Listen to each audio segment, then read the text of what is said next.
There's a silent force inside us. Unseen, unheard, often underestimated. It's not motivation. It's not intelligence. It's emotional discipline. See, everyone talks about how important it is to stay positive or keep grinding. But what happens when life doesn't go your way? When the deal falls through, when the person walks away, when the plan crumbles, that's when emotional discipline matters most. Emotional discipline is your ability to respond instead of react, to stay calm when chaos is screaming, and to choose clarity over noise. It's a habit, not a talent. A decision, not a feeling. Let me tell you a story.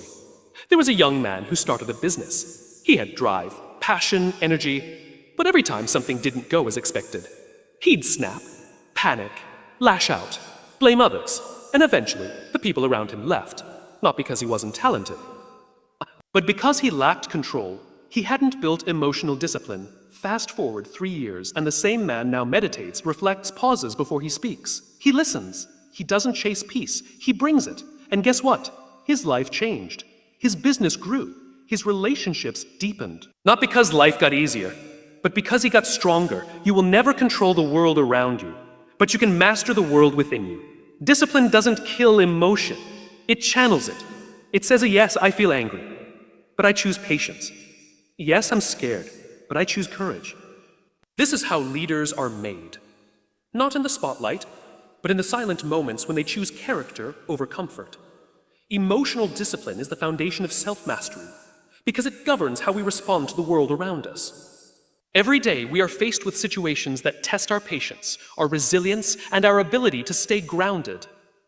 While most people allow their emotions to dictate their reactions, lashing out in anger, retreating in fear, or making impulsive decisions, those who practice emotional discipline understand the power of pausing, reflecting, and choosing their response with intention. It's easy to be calm when life is going well, but real strength shows itself when things fall apart, when the plan fails, when criticism hits, or when unexpected changes shake our confidence. Emotional discipline doesn't mean you don't feel frustration, fear, or sadness. It means you acknowledge those feelings, but you don't become them. You don't let them take control of your words, your decisions, or your values. Instead, you create space between the feeling and the action, and in that space lies your power. Mastering your emotions doesn't come overnight. It takes repeated practice, pausing before reacting, breathing before speaking, and thinking long-term before making short-term emotional choices. Over time, this practice builds inner strength. Emotional discipline helps you lead yourself first. When you can stay grounded, even in chaos, you earn trust, both from others and from yourself. In relationships, emotional discipline helps you communicate instead of retaliate. In leadership, it keeps you steady under pressure. In personal growth, it's what allows you to stay focused even when motivation fades. Discipline in emotion leads to clarity, and clarity leads to wise choices. Without emotional discipline, even the most talented or intelligent people can destroy opportunities with a single rash decision or emotional outburst. But with it, you become the kind of person who others look to in times of uncertainty, the calm in the storm. Ultimately, emotional discipline is not about pretending to be unaffected. It's about honoring your emotions without being ruled by them. It's a quiet strength, a skill that turns reaction into response and chaos into control. And when you build that foundation within yourself, you unlock a version of yourself that is capable, calm, and deeply in command, not just of what happens around you, but of what happens within you. Your response to adversity defines your growth because it reveals who you truly are when things are not going your way. It's easy to be optimistic, confident, and composed when everything is working in your favor.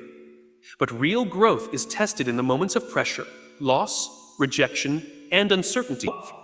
These are the times that strip away the comfort zones and expose your mindset, your habits, and your resilience.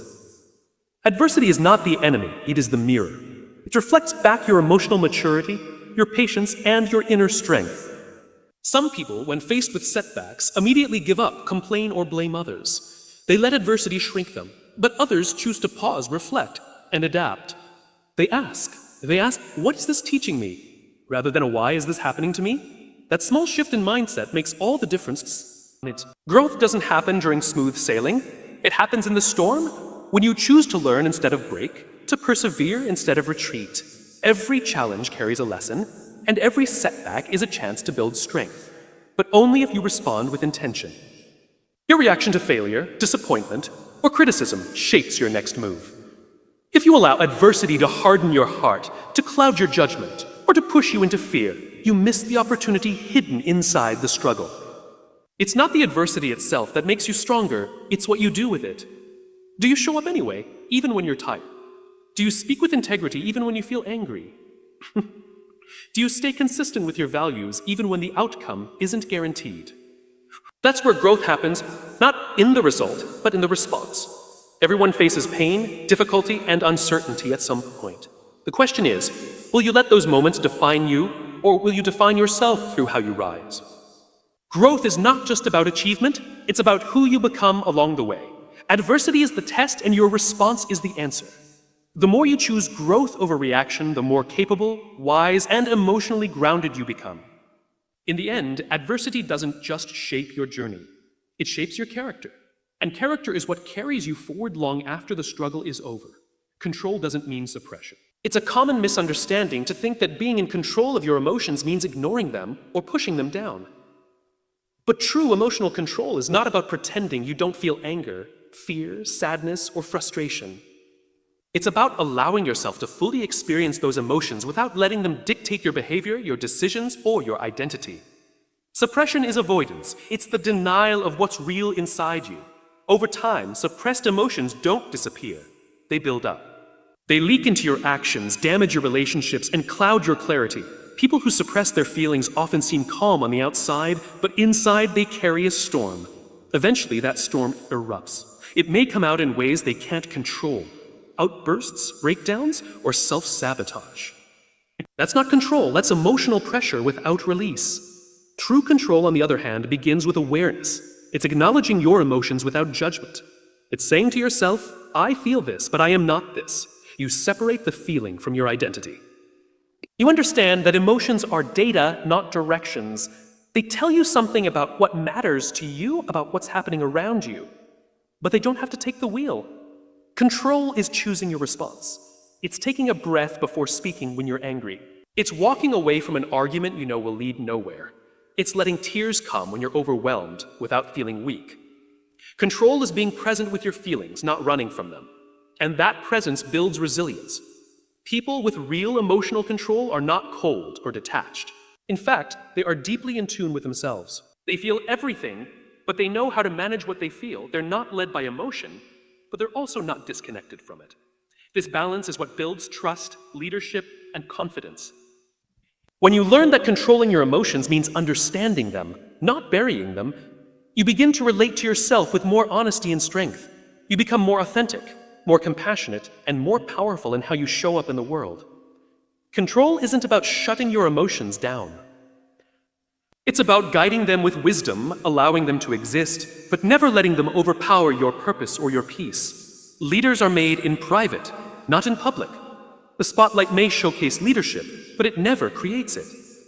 The real work of becoming a leader happens when no one is watching, when choices are made in silence, when discipline is practiced in solitude, and when character is built behind closed doors.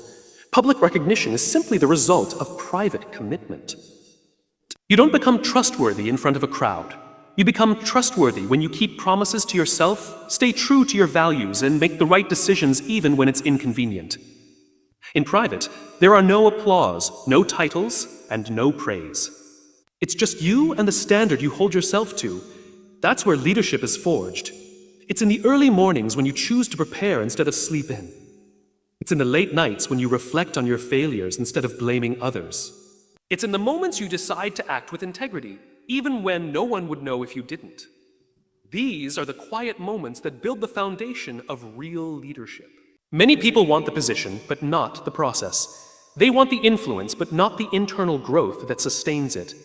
But leadership isn't about being the loudest in the room or having the most attention. It's about who you are when no one needs to be impressed. It's about emotional maturity, consistency, and values.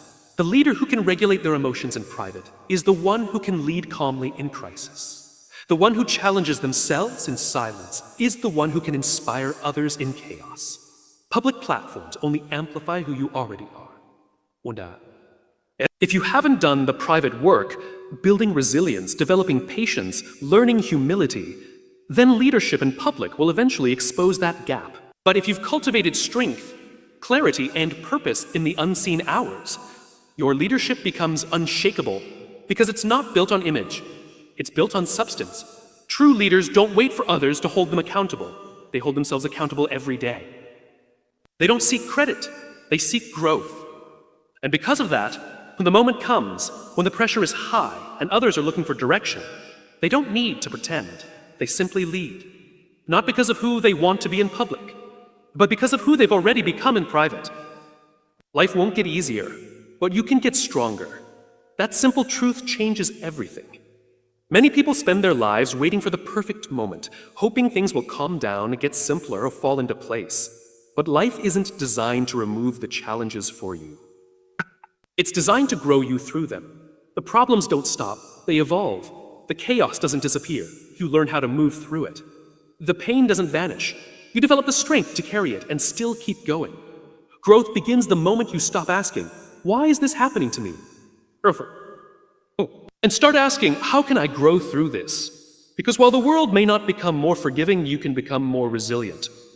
While the storms may not stop coming, you can learn how to stand firmer in them. That's what strength is, your ability to keep moving forward when everything tells you to stop. You build strength by facing what scares you, not avoiding it.